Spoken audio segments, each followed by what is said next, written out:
నమస్తే అండి. మనం ఇప్పుడు కాంపిటేటివ్లో ఉన్నాం. కాంపిటేటివ్లో మనం ప్రయాణం చేస్తున్నాం. సో కాంపిటేటివ్లో ఇప్పుడు ఉన్న పరిస్థితి చూస్తే పేపర్ని ఎంత టఫ్గా ఇస్తున్నాడో మీరు గమనించవచ్చు. అసలు ప్రశ్న శైలి అనేది పూర్తిగా మారిపోయింది. కంప్లీట్గా ఒక బిట్ వైజ్ కానీ లేదు. కంప్లీట్గా మనకి ఏంటంటే ఒక స్టేట్మెంట్ వైజ్గా ఇస్తున్నాడు. అంటే పూర్తిగా కాన్సెప్ట్ ఓరియంటెడ్ క్వశ్చన్స్ అయితే ఇస్తున్నాడు. ఖచ్చితంగా మనకి ఆ కాన్సెప్ట్ తెలియాలి. కాన్సెప్ట్ తెలియకపోతే ఆన్సర్ చేయడానికి ఆస్కారమే లేదు.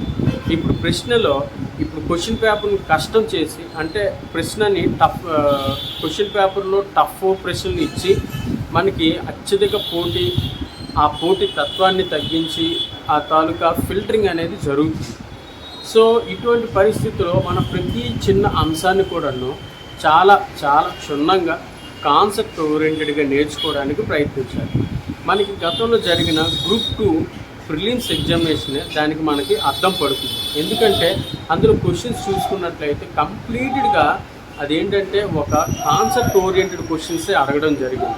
మీరు గమనిస్తే కింది వాణిలో సరికాని అంశం, కింది వాణిలో సరైన అంశం, క్రింది వాణిలో ఏది సరైనది అనుకుని ఆ విధంగా అడుగుతూ ఒక పెద్ద స్టేట్మెంట్లు ఇవ్వడం జరుగుతుంది.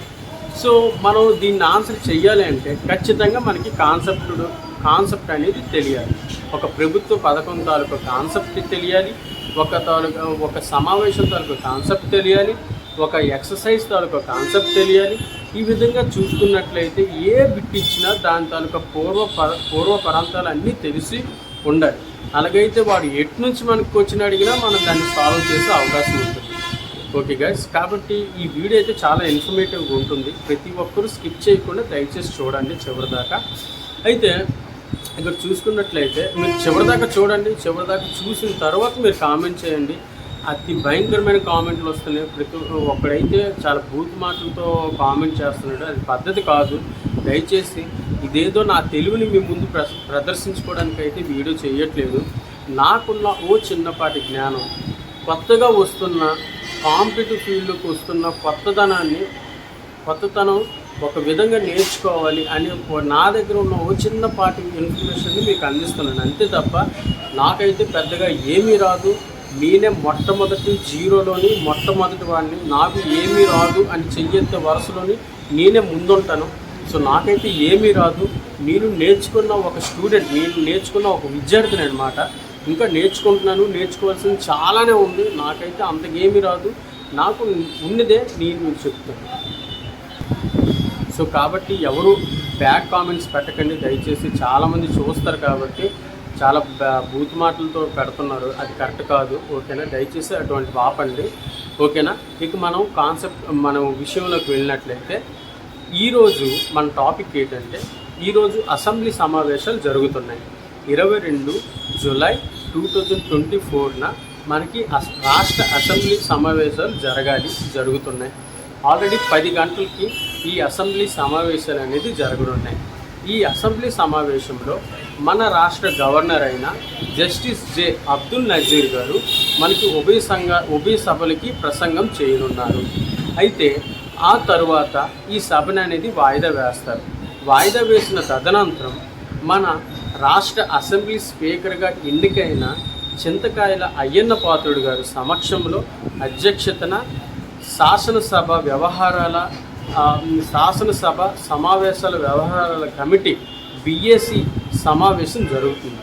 అయితే ఈ సమావేశంలో ఏ విషయాల్లో మాట్లాడాలి అంటే రేపు జరగబోయే, ఈరోజు జరిగిన తర్వాత ఈరోజు ప్రధానంగా ఏ సమస్యల మీద మాట్లాడాలి, ఎన్ని రోజులు ఈ సభా సమావేశాన్ని కొనసాగించాలి అనే దాని మీద ఒక స్పష్టత అనేది తీసుకుని వస్తారు.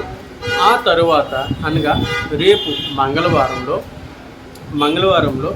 సభా సమావేశంలో జరగనున్న ఈ సభ కార్యక్రమంలో, అసెంబ్లీ సమావేశంలో గవర్నర్ ప్రసంగంపై కొంతమంది మాట్లాడతారు.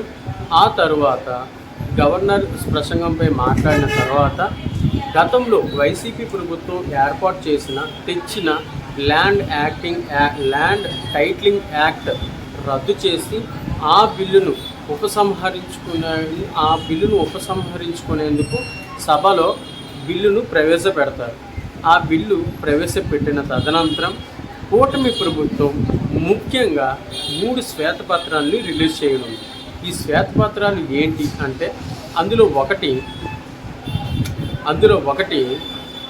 రాష్ట్రంలో శాంతి భద్రతల మీద శ్వేతపత్రం, రెండవది ఎక్సైజ్ పన్నుల విధానంపై శ్వేతపత్రం, మూడవది రాష్ట్ర అప్పులు ఆర్థిక స్థితిగతుల గురించి ఒక శ్వేతపత్రం విడుదల చేయనుంది. ఈరోజు 10 గంటల నుంచి స్టార్ట్ అయ్యే అసెంబ్లీ సమావేశాల్లో ముఖ్యంగా గవర్నర్ ఉభయ సభలు గురించి ప్రసంగిస్తూ, అదేవిధంగా అయ్యన్న పాత్రుడు ఆధ్వర్యంలో స్పీకర్ గారైన అయ్యన్న పాత్రుడు గారి ఆధ్వర్యంలో కొన్ని మాటలు సభా సమావేశాలు ఏ విధంగా జరగాలి అనేది ఈరోజు పూర్తిగా జరుగుతుంది. ఇది 5 రోజులు, అనగా జూలై 26వ తారీఖు వరకు అయ్యే అవకాశం ఉంది. సో గాయ్స్, ప్రతిదీ మనం చాలా క్షుణ్ణంగా మనం తెలుసుకోవాల్సిన అవసరం ఉంది. సో ఈ వీడియో మీకు నచ్చినట్లయితే, మీకు ఈ వీడియో ఖచ్చితంగా ఇన్ఫర్మేటివ్గా ఉన్నట్లయితే ఖచ్చితంగా మీరందరూ లైక్ చేయండి. లైక్ చేసి నన్ను సపోర్ట్ చేయండి. ఓకేనా guys, all the best, God bless you, జై హింద్.